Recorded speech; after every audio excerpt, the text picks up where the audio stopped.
In this video, I want to make a case for a slightly different approach to the ongoing Hindi versus Kannada, Hindi versus other regional languages, those debates.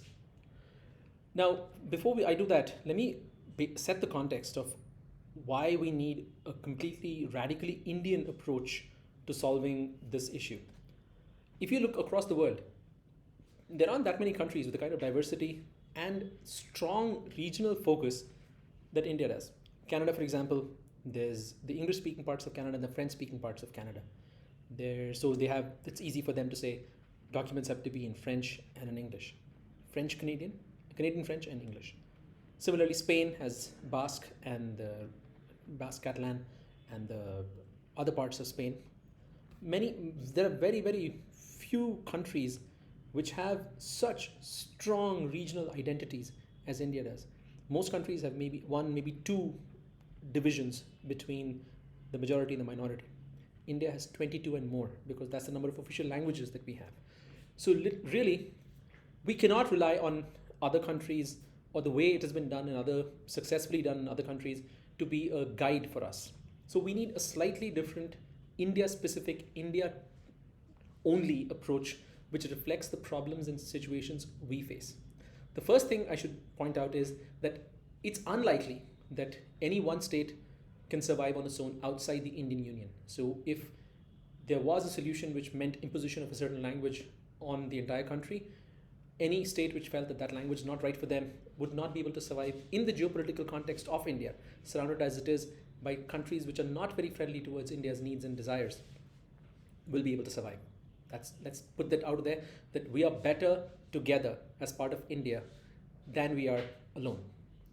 The second thing is there are parts of the country which face a lot of pressures and pushes from our neighbors, the north, the northeast, then even some parts of the near coastal regions, the parts of Maharashtra which are close to Pakistan, Gujarat, they face a lot of pressures from our neighbors.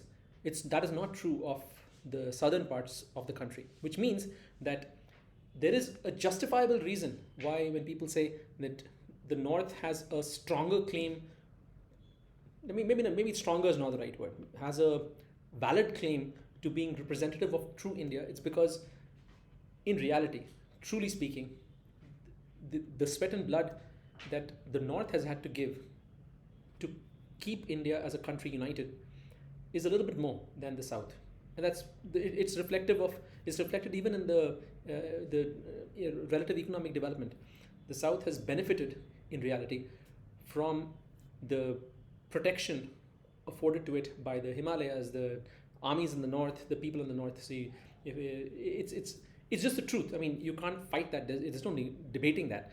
That is not to say that southern people from the south have not been part of the armies which have defended the entire country. Clearly, the army consists of people from all over India. There are contributions to India's defense and safety from every corner of the country. It's not the same thing.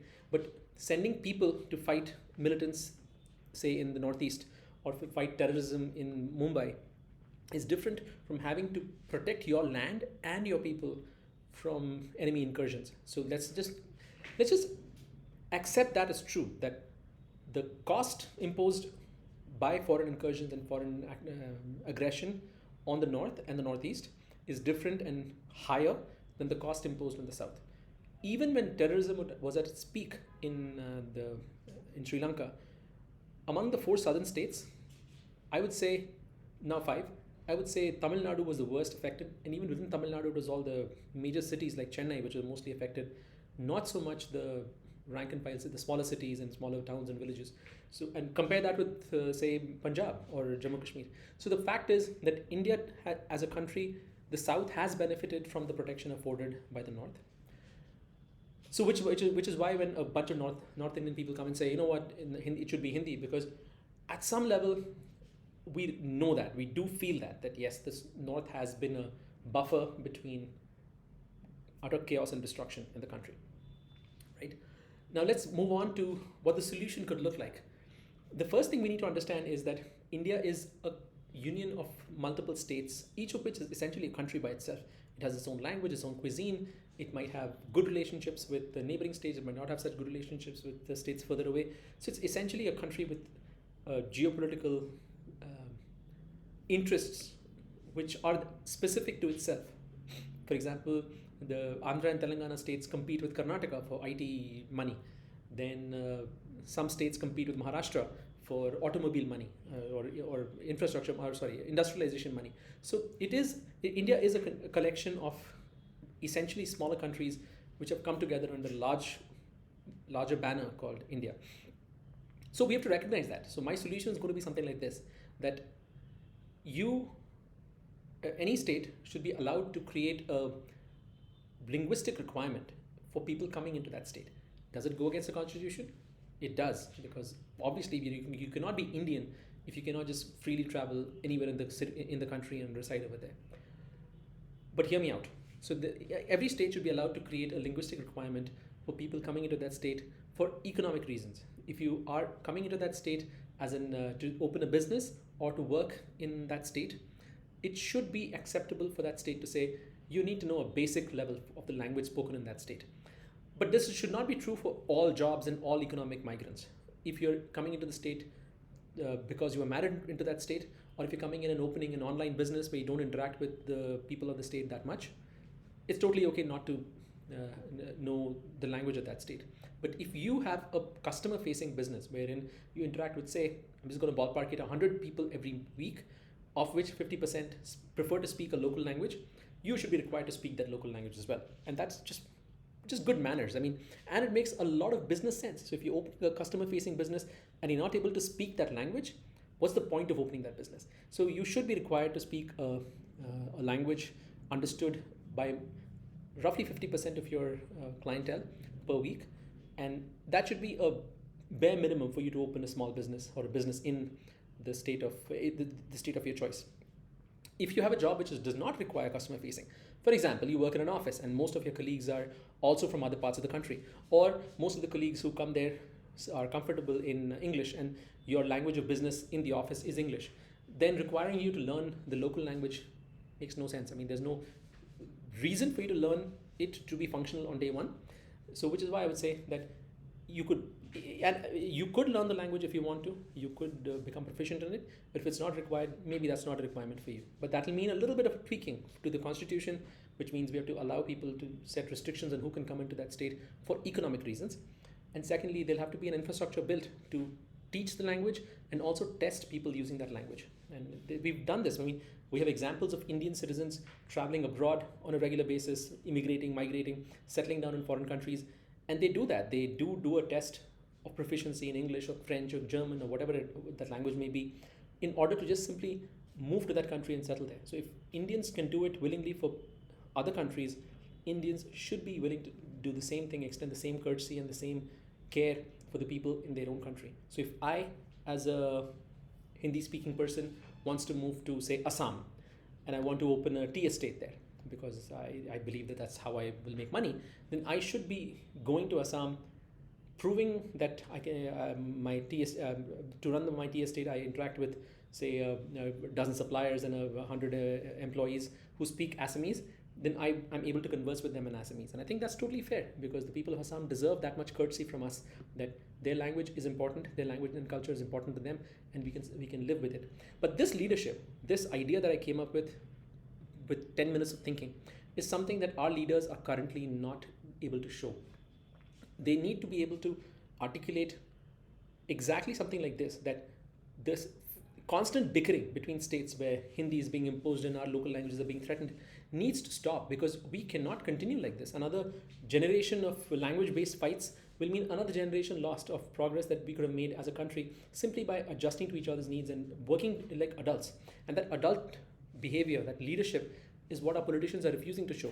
For example, yesterday I spoke with the BJP MP from my constituency, Mr. PC Mohan. He said that Bangalore is cosmopolitan and everybody who comes to Karnataka should learn Kannada. Totally fine if you look at it on the surface, but in reality, if I'm marrying into a family which speaks Marwari and I don't need to interact with people outside the house, then is it right for him to impose a rule like that on me, that I need to speak Kannada?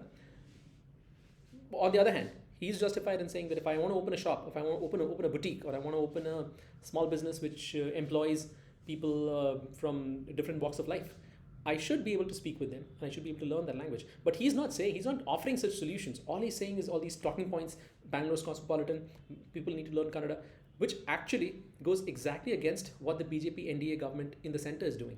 The Home Minister Amit Shah is imposing and plans to propose Hindi as a national language, which, in his defense, he's saying it for good reason. He's saying that India needs a cultural identity which is reflective of who we are, and hence Hindi is a representative language that he's coming up with. But that is not exactly true of the rest of the country, and the BJP should recognize it. And Mr. Mohan, when he's talking about Kannada, everybody having to learn Kannada, he's not aligning himself with the mandate from the central BJP leadership.